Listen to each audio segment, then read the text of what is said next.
Watch this turn. Indicator left down the slope. What a shot. What a shot. Is it? Oh, would you believe that? Rory McIlroy. What a round of golf. It's one outside the Augusta course record.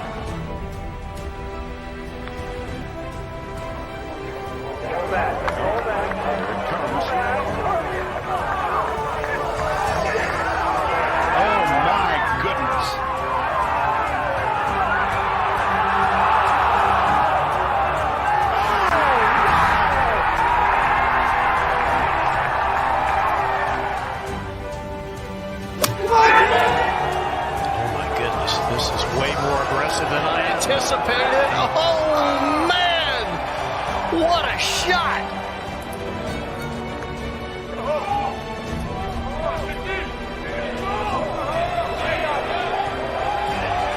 I'd say that's pretty good. Whoa!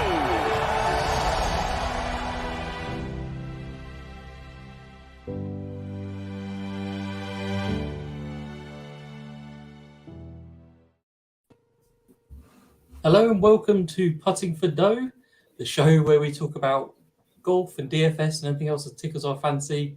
And it's hard not to be fired up after the new intro, which is our new Hollywood takeover by by top video guy Nick. There, absolutely amazing intro there. That Tiger Woods nice. Putt, that Tiger Woods putt dropping in still gives goosebumps, doesn't it? Every time. You just can't help it with the commentary and everything. It's just. Yeah, it's just the fact that it pauses before the hole as well. It's just it couldn't have happened any better than that, really. Yeah, one of the great pieces of golf commentary. That absolutely amazing. Well, after a few disrupted weeks, you put it like that, we're back to our usual three ball of Mark, Nick, and Jack. How are we doing, guys? Jack, how's your last few weeks been? It was lovely. Had a lovely week of rest last week. I was on holiday in Spain, drinking beer every day, and just sitting there doing nothing really. It was lovely. So I'm gutted to be back. To be honest, obviously it's great to see you two, but I would still like to be on that sun lounger drinking all inclusive beer. I'm glad that I can play DFS golf this week. That's one thing I am glad about. Yeah, you're making us feel special there, Jack. Nick, it feels like a while since we've all been together. Yes, it absolutely does. Yeah. It really does. It really does, doesn't it? It's like so now we are the Wyndham Championship this week, which is is it officially the end of the season? It's the last regular event of the season, and then obviously we go into the the FedEx playoffs, the FedEx playoffs, yeah. And then I think there's a little break after that, and then we've got like the BMW Championship at Wentworth, and then we go into the full season. Golf never really stops, to be honest. It's a 2-week gap this year, isn't it? Which is a bit longer than usual. DraftKings has something going pretty much every week, though. It's I think so. Yeah. So we're here to talk about the Wyndham Championship.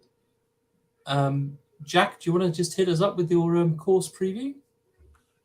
Yeah, going straight into it tonight. Mike. Go straight into it. We've got nothing else to talk about, I don't think. No, we don't. So we head to Sedgefield Country Club in North Carolina. It's a Donald Ross design in 1926. It originally opened. It was renovated, like most of these golf courses are now, in 2007 by Chris Spence. The course was significantly lengthened at that time. It is now a par 70 at 7,131 yards long. Bermuda everywhere on this place. The fairways of Bermuda, they're 29 yards wide on average. The rough is Bermuda rough. It's about 2.5 inches long. You don't really want to be going that in this week, but we'll get more into that in the stats. And the greens are Bermuda as well. You've got water hazards in play on 6 holes around this place. The hardest hole here is hole 18. It's a par 4, 507 yards long. gives up about 24.6% of bogeys in 2021. The easiest hole is the hole 5. It's a par 5. It's 529 yards long. That gave up about 56.1% of birdies in 2021. So that's where you want to be scoring this week. And that, that's throughout this golf course, really. The par 5s you can get at, you can get on the green within 2 shots on these par 5s. They're the easiest. There's only 2 on the golf course, and they're the 2 easiest holes on the golf course this week. So you need to be getting birdies on those holes this week. And I've just noted this down, really. Course history around this place is, go back to like Augusta. That's one thing that I've heard a lot this week. It's quite significant around this place. Course history. People that have played well here in the past tend to stay the course here and do well. Siwoo Kim is a prime example of that. And we're gonna, when we start talking about the players, we're gonna have the ultimate test of course history versus current form to discuss. But before we get there, Nick, what are your key stats for this week? What are you looking for? Yeah, so as always, strokes gained approach. I think proximity-wise, you can sort of look at 125, 150-ish maybe this week. If you're looking specifically at proximity approach, I think this kind of course seems to favour good ball strikers, so I've taken that into account. Play around the green as well. Accuracy in terms of fairways gained, greens in regulations gained, with it being predicted to be a fairly high scoring event. I've gone for a bit of birdies or better in there as well.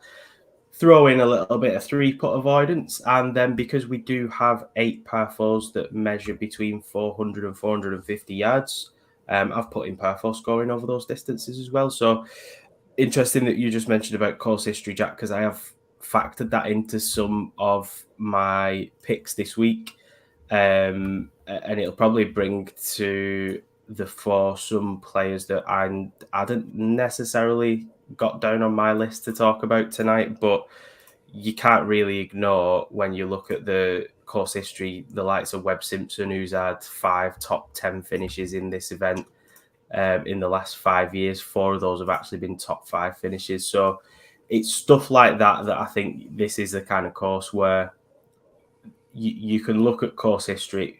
Obviously, it can be quite important around places like Augusta, like you said. Sometimes you can take it with a pinch of salt. I think this is the kind of course where it is an easier course. It is a shorter course. You don't need to be bombing it on this course. I think there's some good comparison courses you can use as well. A couple of the ones that I had thought about was like the Waylay Country Club, Colonial, which we've been there recently. Some shorter courses. So you can have a look at players who historically have done well here and have done well on those courses as well this season. And no surprise, the two do tend to correlate. Players that have played well on those comparison courses have got a good history on this course as well. Like Kevin Kisner's another one, for example. So, yeah, that's pretty much me this week, Mark. Cool. Okay, so Jack, one of the reasons we had to jump straight in is because we need to give you lots of time to tell us about your model. Tell us about this whopper. Yeah. It's good to be back building models. I couldn't do this last week from my Sun Lounger. There's a lot of gambling laws in Spain. I did manage to. Are we going to get a little competition going here? Guess how many times you talk about your Sun Lounger? You are. Yeah, I did manage to convince Bet365 that I was still in the UK when I, obviously wasn't. But I DraftKings, no such joy. But let's get into this model. So it's not as bad as you both think. But strokes gained approach. Jack, yeah, we've seen this model. There is categories in this model that have 2% weighting. It's exactly as bad as we think it is. Also, I'm not even sure. I suspect, you're the only person using some of these on these sites and stuff, because you literally use everything you possibly can. And but it works. It normally works. Yeah. To be fair, it's been working better for betting recently than it has DFS. As long as it works for something, money's money. Yeah, exactly. So strokes gained off the tee on courses under 7,200 yards long. I've got that weighted in not very high on that one. Fairways gained, again, strokes gained approach that we mentioned, long-term proximity from 125 to 150, long-term proximity from 150 to 175. You're going to get a lot of shots from within that range this week. Strokes gained around the green on Bermuda golf courses. As I say, it's Bermuda everywhere on this place. Strokes gained putting on Bermuda greens, free putt avoidance, and then I've also got the strokes gained putting from 0 to 5 foot and 5 foot to 10 foot range that we weight into our models quite a lot now. Birdies are better gained. Strokes gained total on courses under 7,200 yards long. Strokes gained total on Bermuda golf courses, opportunities gained. And then I've got a whole bunch of comp courses here. So I've got Sedgefield, which is this golf course, obviously. TPC Sawgrass, which is where the Players' Championship is played. People that play well at the Players' Championship tend to do well here as well. I've got Eastlake, Sea Island, Harbour Town, and Waiale, which is the one in Newcastle. Hawaii. The one in Newcastle. Yeah. Waiale, yeah. But there you go. That is Jack's massive model again. But Wow. we'll see- Now you're we'll just see how we bragging. do. Jack's massive model. Okay, not really much left for me then, is there? So yeah, some of those basically. I think everything has been covered there and stuff. So yeah. Wow. So shall we start working our way through the price brackets, shall we? I shall why not? open up the screen. There we go. So in the 10k range, we've got Will Zalatoris, Webb Simpson, Shane Lowry, Sungjae Im, and Billy Horschel. And as I alluded to right at the beginning, Webb Simpson has probably the most ridiculous course history I've seen, like in anything we've looked at. I mean, it's just mad. However, his form is pretty awful. So, what are you doing, Nick, about Webb?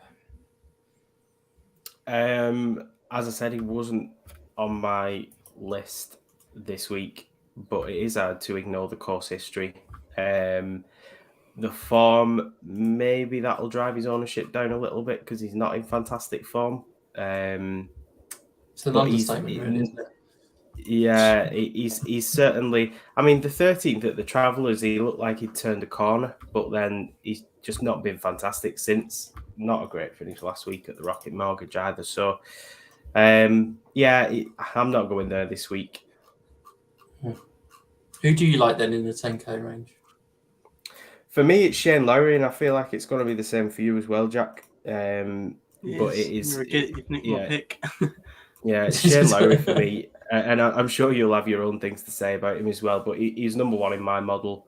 Even when I added and changed and chopped and made some adjustments to it, he was still coming out number one. And I wasn't doing that purposely to sort of avoid Shane Lowry at number one because I really like Shane Lowry. But I think it just goes to show how favoured he was in that number one spot this week. I looked at over the last 24 rounds. So in the last few weeks, I've been looking at 50 rounds. But I think as we have sort of approached this stage of the season now, you can look shorter term. You can look at the more form players. He ranks third in approach over his last 24 rounds, sixth in ball striking. He's third in greens in regulations.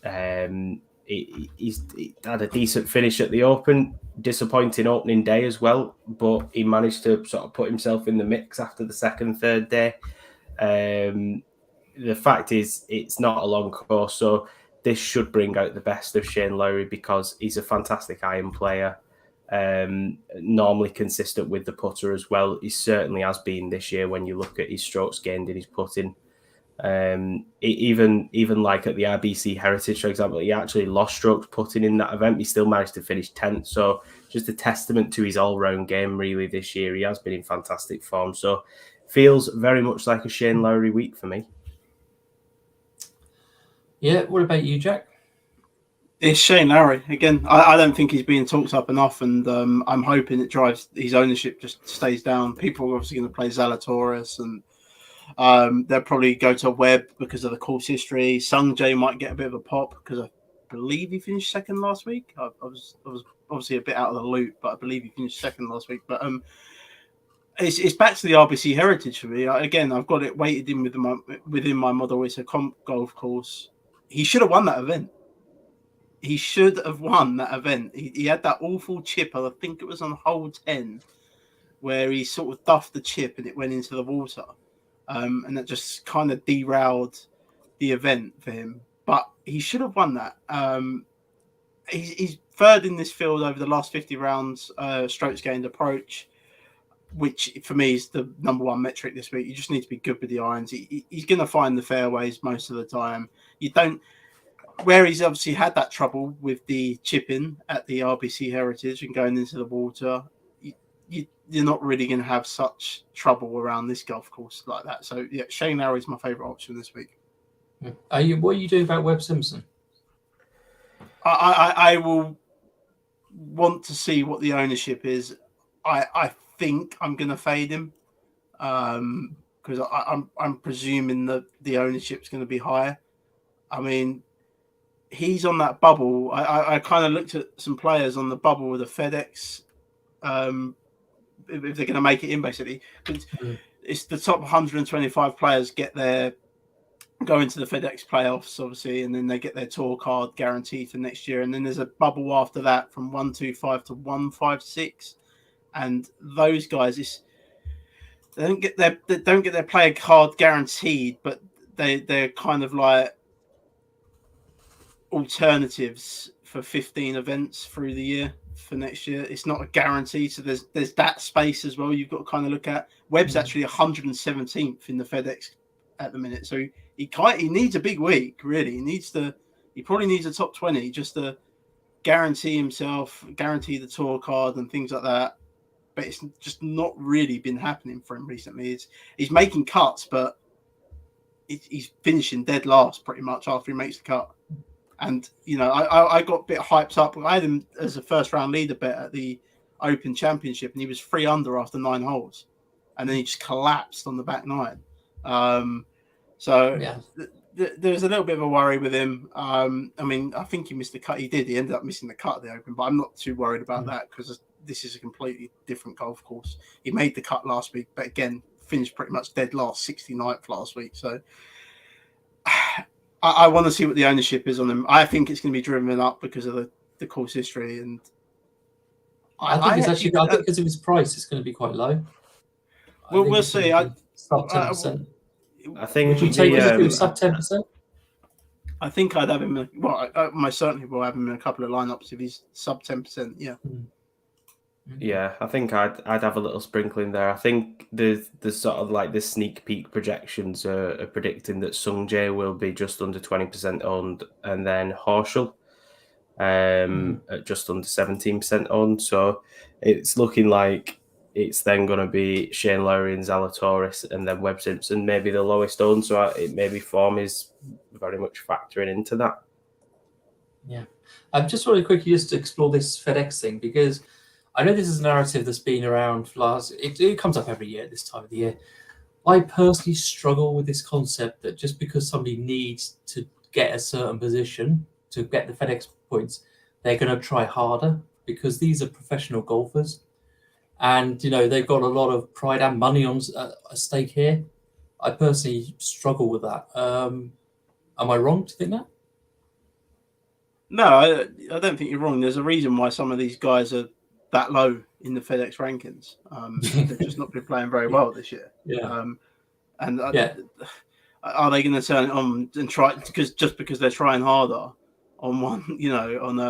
Are they really trying harder as well? Why aren't they trying the rest of the year? It's exactly. Yeah, this is a narrative that gets we get told about this time of the year, don't we? I'm not a big fan of it myself. Just quickly for me, Shane Lowry was number one in all my models, etc. Not much. I don't think there's really a bad option, to be perfectly honest, with this in any of this 10Ks. Billy Horschel's a little bit boom or bust. He has good history, but again, that makes him a good DFS play.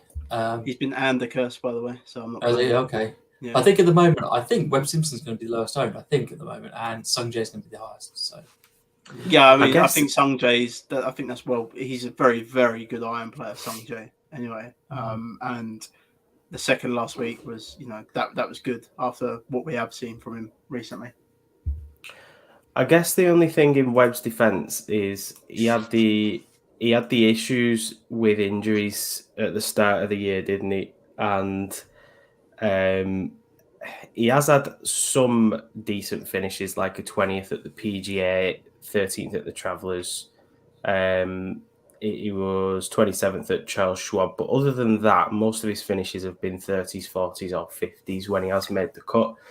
But I think historically, there's a very good golfer in here, a golfer that's won on the tour before.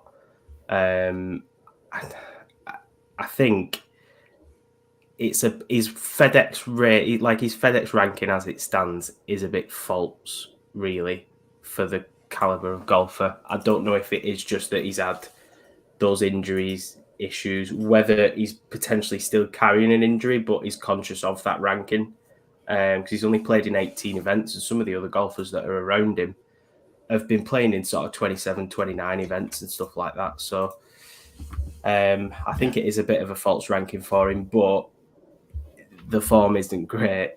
And to expect him to just turn it on 1 week when we've got a sample size big enough where he's not done that this year, I think he's an easy fade.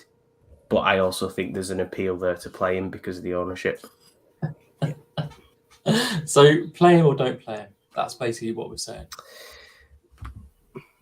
this is why people tune in. Top analysis like play him reluctantly. Yeah. Play more than one lineup. It's golf. Yeah. Play more than one lineup. Should move to the 9K range, which starts with Russell Henley, then Corey Connors, Tyrrell Hatton, Adam Scott, and HV3. Jack, you can steal Nick's pick here if you wish. Well, Harold Varner's number one within my model this week, but I'm not going to talk about him. I'm going to be playing a lot of HV3. Sorry, Mr. Harold Varner the third, who for some reason hasn't gone to live when I thought he was going to go to live. But he hasn't gone yet anyway. Sorry, computer's telling me off there. So he ranks 10th within my model. He's over the last 50 rounds, he's fourth in this field on strokes gained approach. As like I keep saying about that being my key stat this week. His birdies are better gained. He's sixth over the last 50 rounds within this field. He's also got very good course history here. He's made the cut in the last 5 times that he's been here. Tied 57th last year. Tied 7th in 2020. Tied 60th in 2019. Tied 53rd in 2018, and tied 10th in 2017. So prolific cut maker, and I think he'll be the lowest owned potentially within this range, in the 9K range. Maybe Hatton might go lower, but just because people just don't like playing Tyrrell Hatton because it's Tyrrell Hatton and he has a blow up.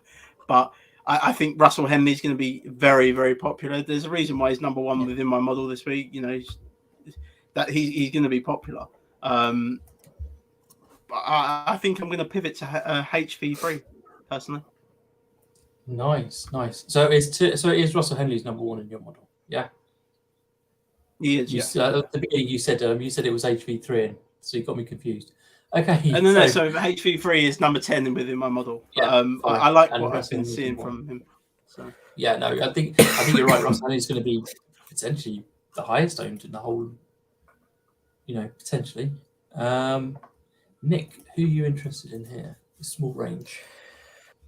Well, Harold Varner ranked a bit higher in mine. He was actually 4th in my model, so I like the pick there. In fact, I like quite a few of these 9K picks, to be honest. Corey Connors has some similar kind of comp courses, such as the Waylay or YI Man, as Jack threw out earlier on.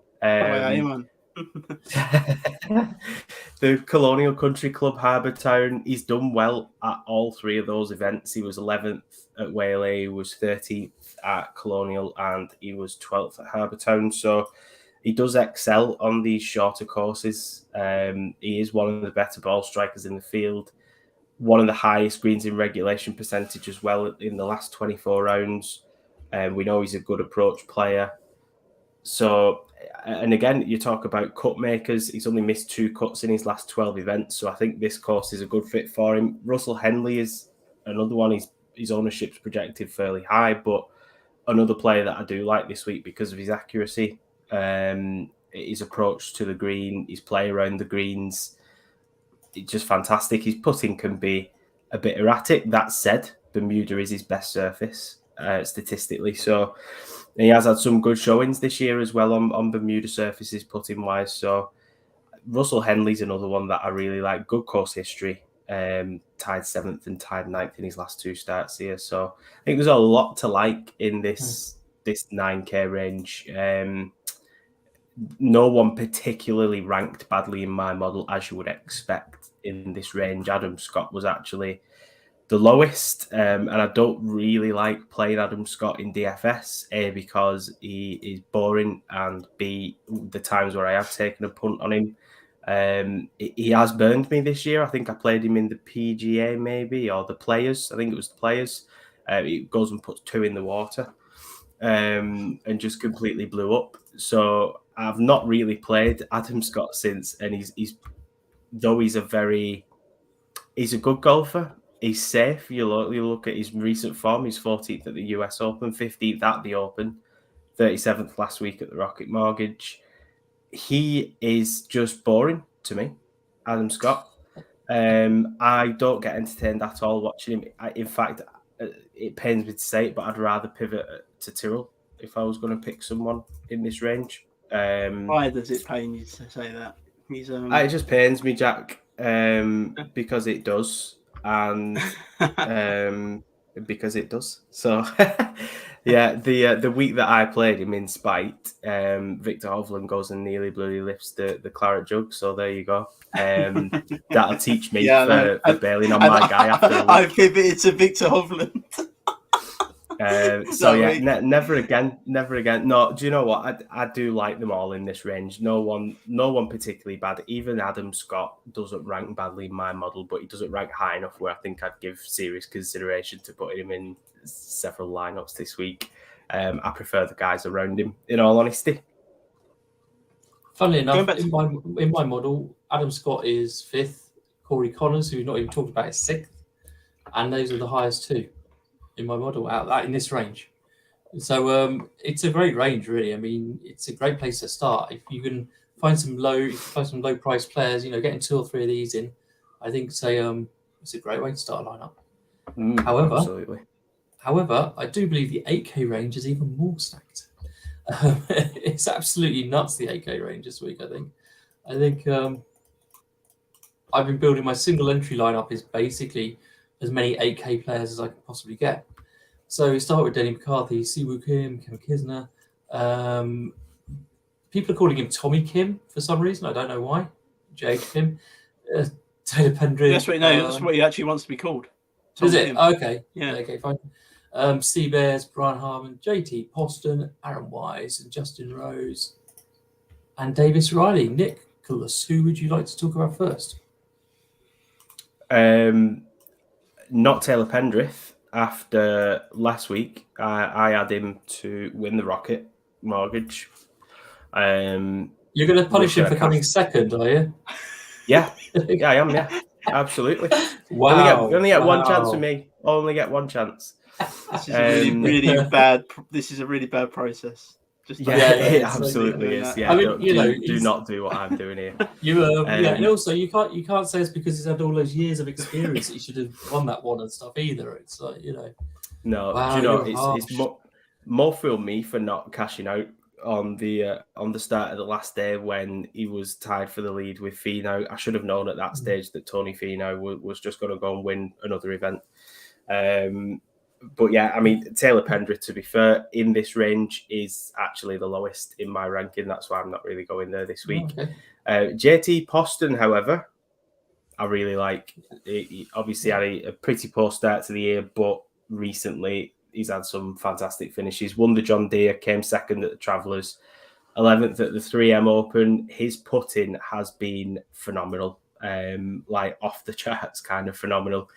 He gained 6.5 strokes putting at the 3M Open, 5.3 at the Travellers, Bermuda is his surface to put on as well. It's his best performing surface.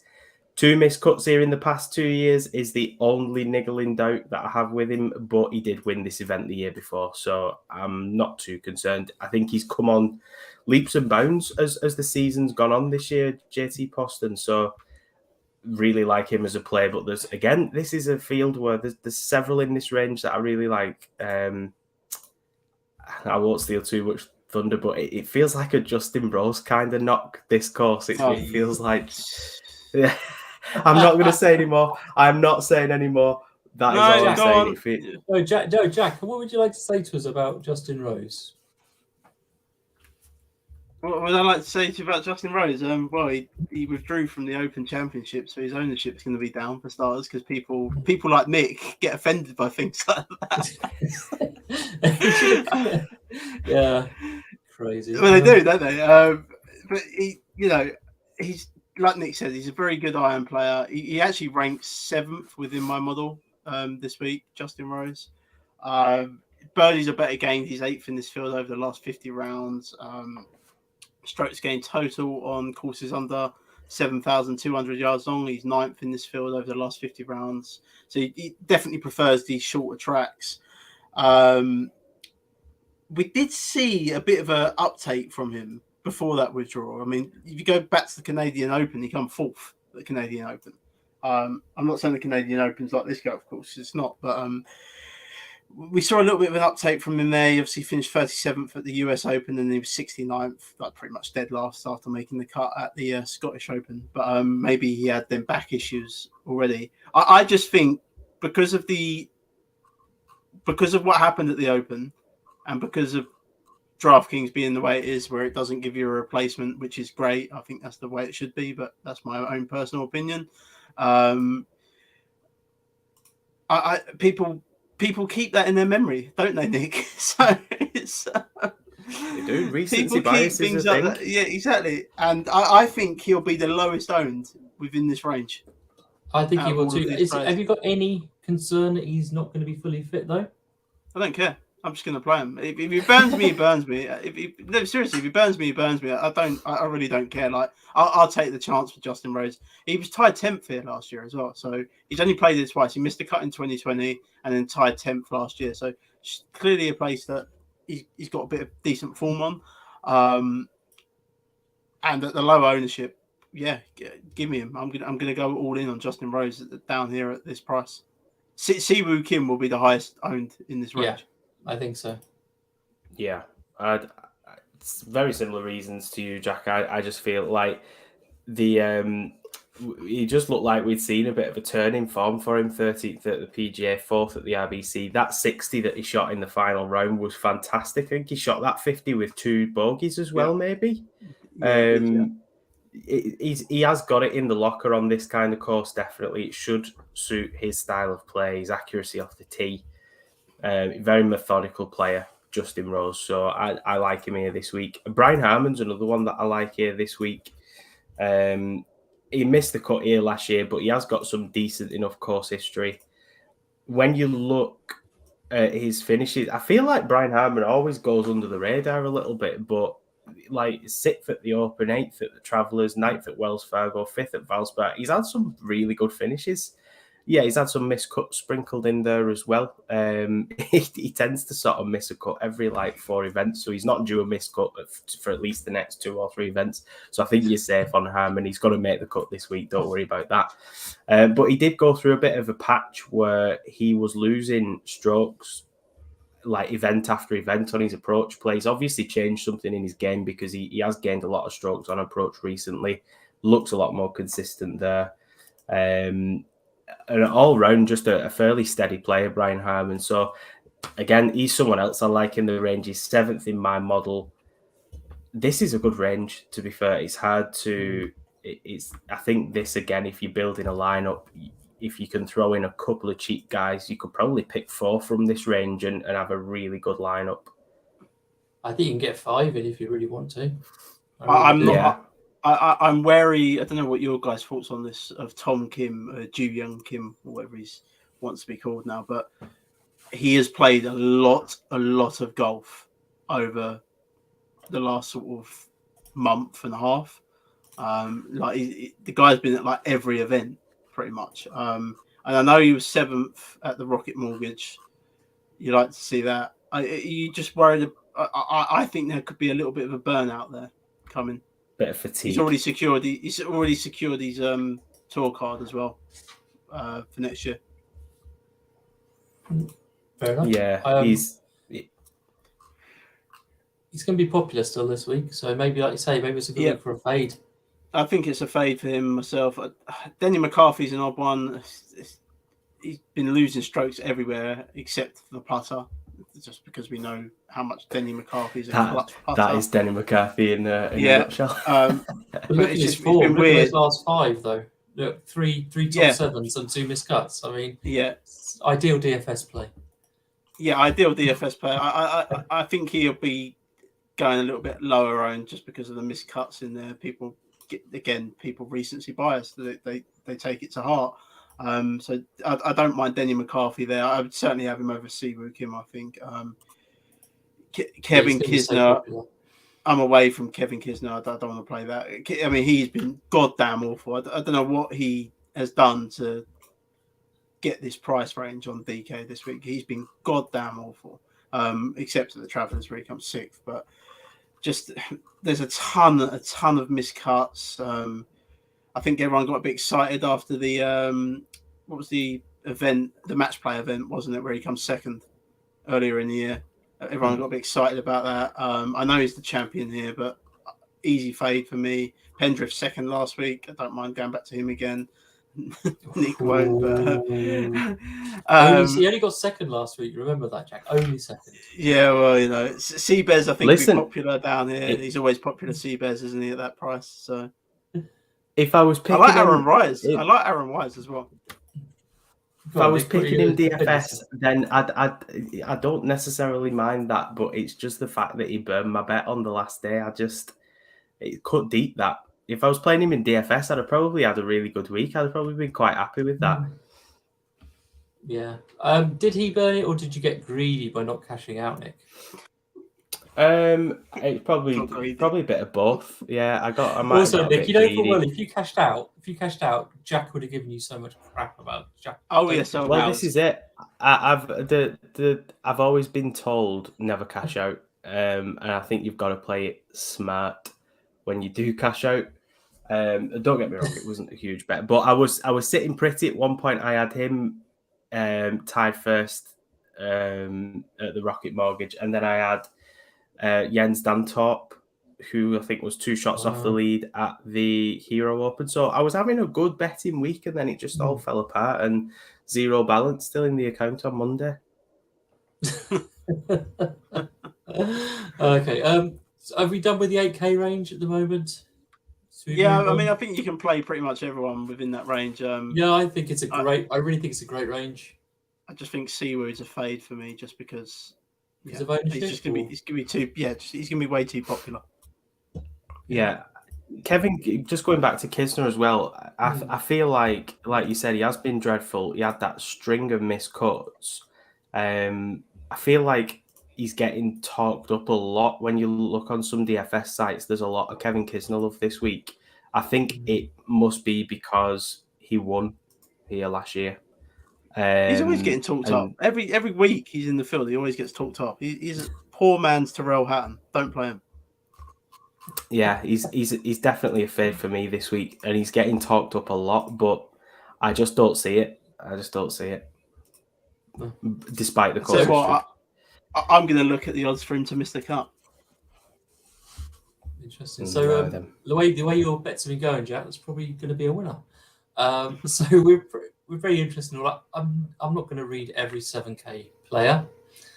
There's just too many of them there. But I'll offer it to you, Jack. Who do you want to talk about in a 7K range? Sorry, I was just looking up Kevin Kisner to miss looking up the odds here. No, it's fine. I can go. I've Kevin Strillman. Out of all of them, at $7,600, he ranks 3rd within my model.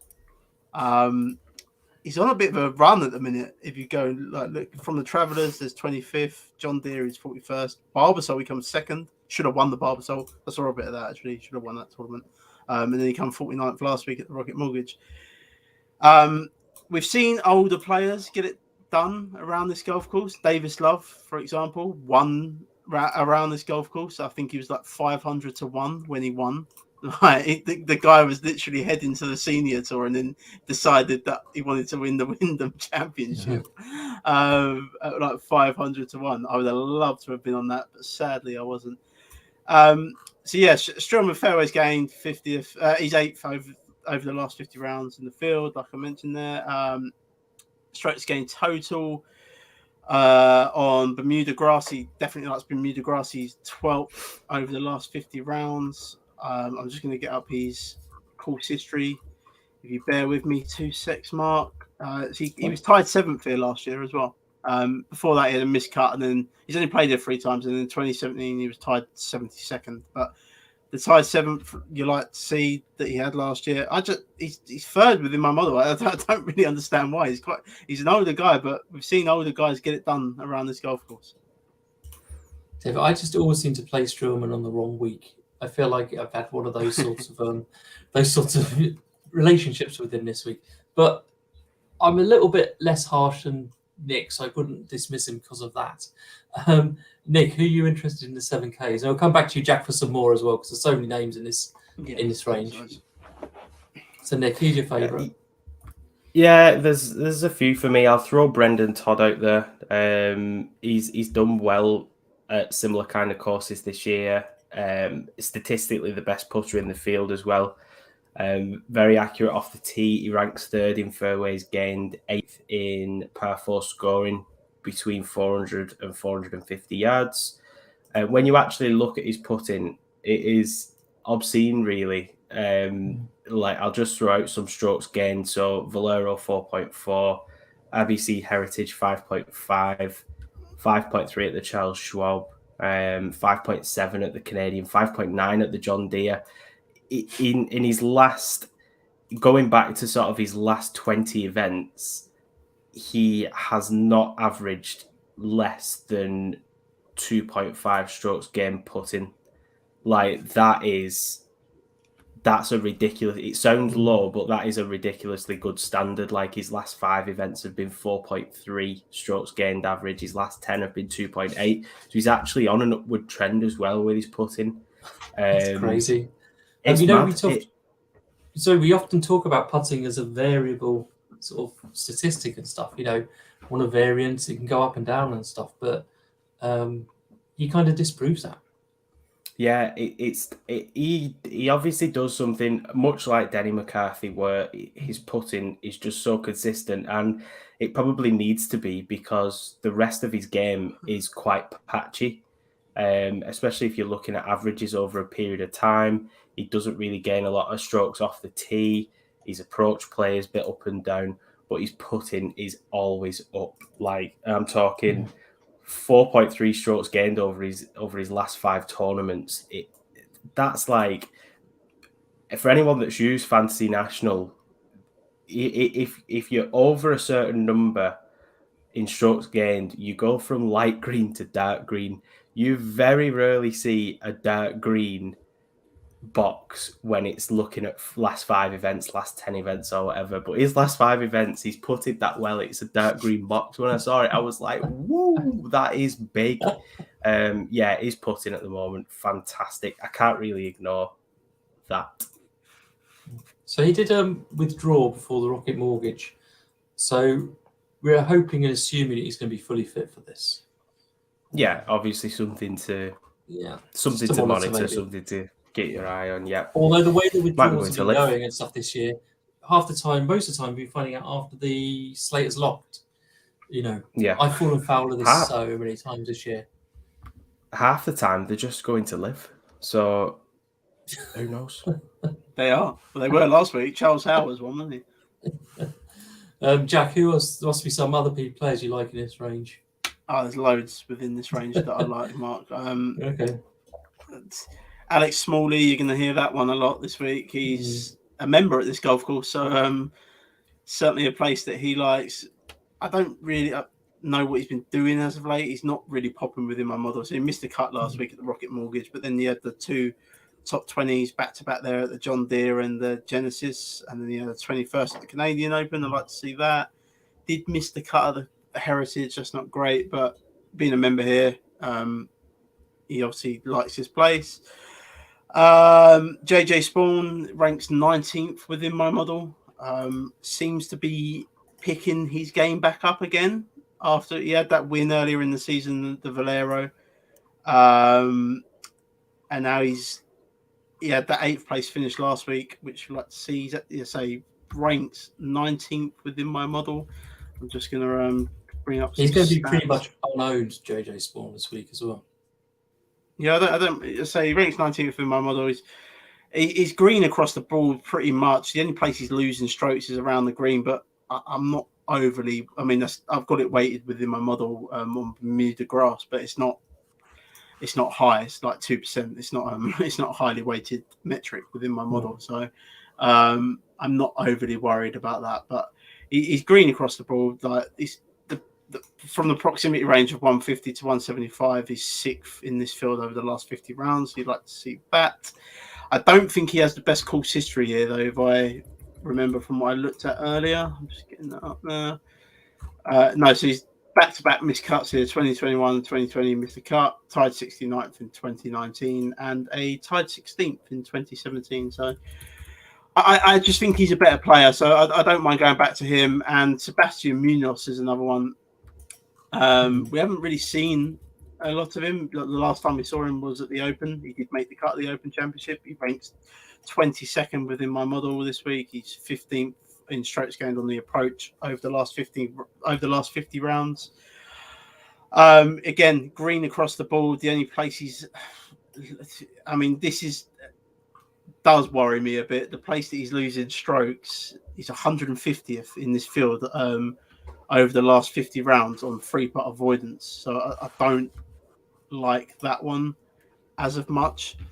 But he is playing better golf than he's back to that kind of form that we saw at the start of the season. He seems to be playing a little bit better. Let's say the 62nd and the miscut of the Scottish Open, I'm not too worried about. 14th at the US Open, like to see that. 25th at the Canadian Open. He obviously had that 3rd at the Byron Nelson. I'm happy to go back to Munoz. There's so many within this range you can play, but I think Streelman will be my favourite play within the range, and then followed by Spawn, I think. Okay. Anybody else for you, Nick? Adam Long doesn't have good course history here, but his form is pretty good at the moment. He's made a lot of cuts recently. He's made 11 of his last 15. Particularly impressive since the RBC Canadian, where he has had 2 top 25s, 2 top 20s. He ranks 14th in greens in regulation, 12th in fairways gained, so he is an accurate player. But like I said, the course history, if that is what you're basing your model off this week, then you might be a little bit put off by that, but it isn't obviously not gospel. Callum Tarrant's had some pretty good finishes recently. He's been playing quite consistent golf, gaining strokes in almost every category in 3 of his last 4 events. Even with the putter, he's been fantastic with his putter as well. I wouldn't say it's the kind of course that would necessarily suit Callum Tarrant's game. I suppose some of the holes will, because he is a very long player. So some of the par 5s, you'd think he'd be able to eat those kind of holes up. The par 4s as well, he should put himself in a really short proximity of the green compared to some of the players that don't hit as well. But yeah, I think again, Callum Tarrant is one of them where he wasn't necessarily playing fantastic golf for most of this year, but recently something seems to have just clicked in his game, and his strokes gaining across the board is fantastic, really, when you look at it. A lot of green, though, which we like to see. I did see a tweet earlier, and he's of no interest to me, in all honesty, but I did see a tweet that Danny Willett is on the tour card bubble as well, and his Masters exemption is running out this year. So Danny Willett needs a big weekend. He does not look all that appealing to me. but it's a name I'll throw out there because it was an interesting tweet regarding the Masters exemption, the FedEx ranking, the risk of the tour card going. So it's one of them. If you're looking for any more motivation than that, then I mean, what else can you find? But when I did look at the stats, a little bit of a deeper dive, there wasn't a great deal that I liked there. Again, not really much in terms of course history. He had that 7th at the 3M Open. Other than that, it's been a disappointing season really for Danny Willett. He finished 12th at the Masters. It just seems like he likes Augusta. Yeah, as you've been talking, Nick, I've been checking my model, who's my highest ranked players in this range. And my two are Taylor Moore and Chesreavy, but I've written down no notes as to why. So I can't particularly tell you why they're ranked that highly right now. But Taylor Moore's third in my rankings right now, and Chesreavy's 8th. So they're there for a reason. I can't give you much more analysis than that right this second. So there you go. Again, some lots of good options. It feels like Okay, 6K range. I'm definitely not going through that because I won't know half of the people anyway. I've got one for you. Yeah, so Jack, kick us off. Roger Sloan at $6,300. He was tied second here. He was tied second here last year. I mean, this is looking at the stats. It's not pretty at all, is it? But tied second last year, tied 31st the year before, and tied 39th the year before that. So clearly a place he likes. Has made a couple of cuts back to back, which we'd like to see at high scoring events as well. Again, he's someone that's not going to pop within my model. Like he's like in the hundreds if you look at the model, just because you can see all them missed cuts there and things like that. I'm just seeing what he's been up to recently. So last 5, he's actually gaining strokes with a putter, which is nice to see. Gained 4.1 strokes with a putter at the Rocket Mortgage. So we can get hot with a putter, then we could be in for a nice week here down at this price. But the Travellers, he missed the cut there, but he gained 4.7 strokes with the putter at the Travellers. It's not a pretty play. If you're coming down to the 6K range, not many of these guys are going to be pretty down there. I'm giving you a really, really cheap option on a guy that clearly likes his place, and that's all I've really got to go on. I've bet him to have a top 30 here this week because I got really nice odds on it. If I am desperate and I have to come down here, I think he'll be my go-to option. What about you, Nick? You got any less desperate?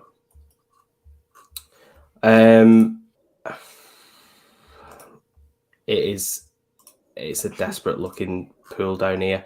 Normally I have a little bit of a diamond in the rough where I'd hang my hat on him, but this week I looked at this sub 7K range and there's just not really much that I like at all down here. I can't see myself venturing this low down really in my lineups that I'll be building this week, and I don't think you need to because the pricing.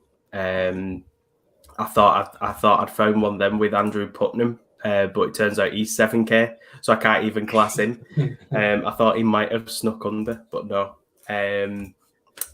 Yeah, not really anything. I've not made any notes at all on anyone below 7K because I just don't think it's needed this week. I think there's a lot of good plays in the 7 and 8K range that you can go to without having to go too low.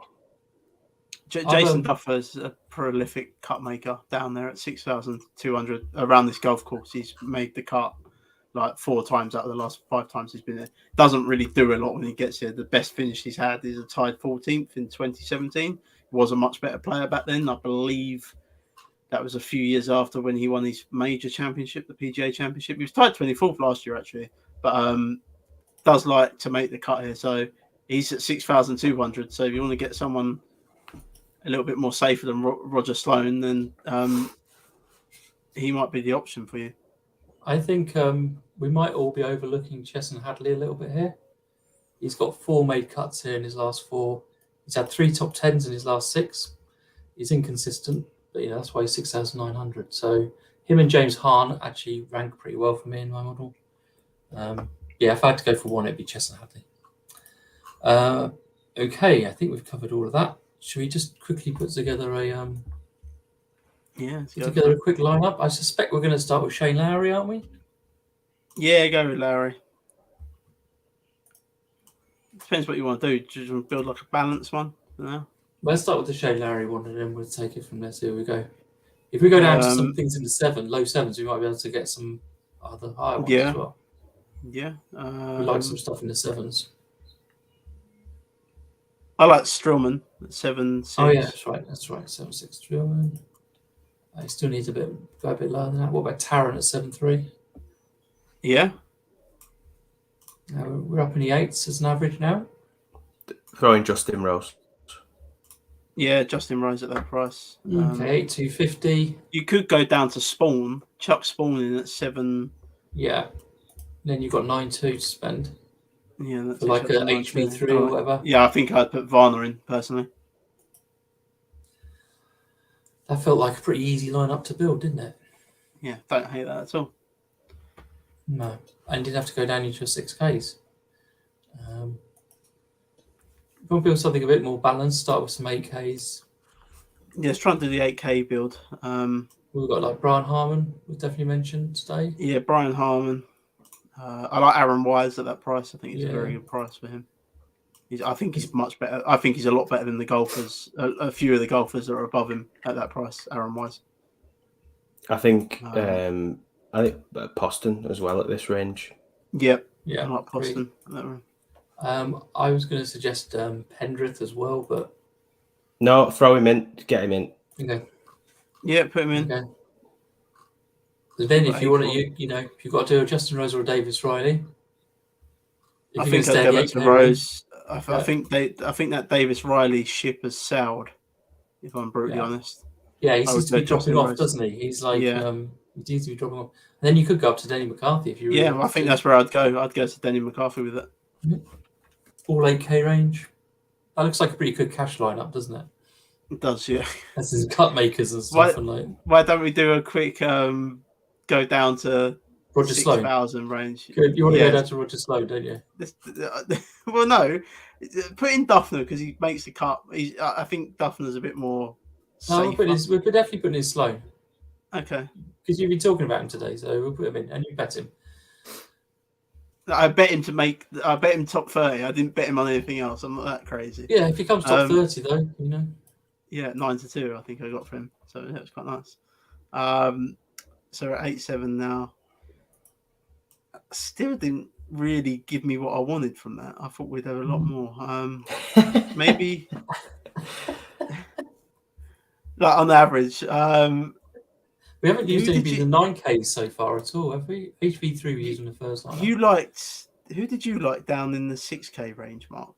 Oh, Chesson Hadley was my favourite. Put Hadley in. Yeah, put Hadley in then.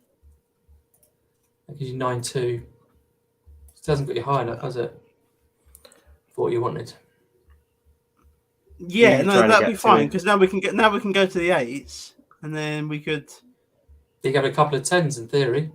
Yeah, that's what I mean. Go to the 8s now, and then I think you put in Aaron Wise. I still think Aaron Wise is a better golfer than Brian Harmon personally, and JT Poston, and Seabers, and Pendrith. That's just my own personal opinion. If you put in Justin Rose, then suddenly you can have only actually one of these.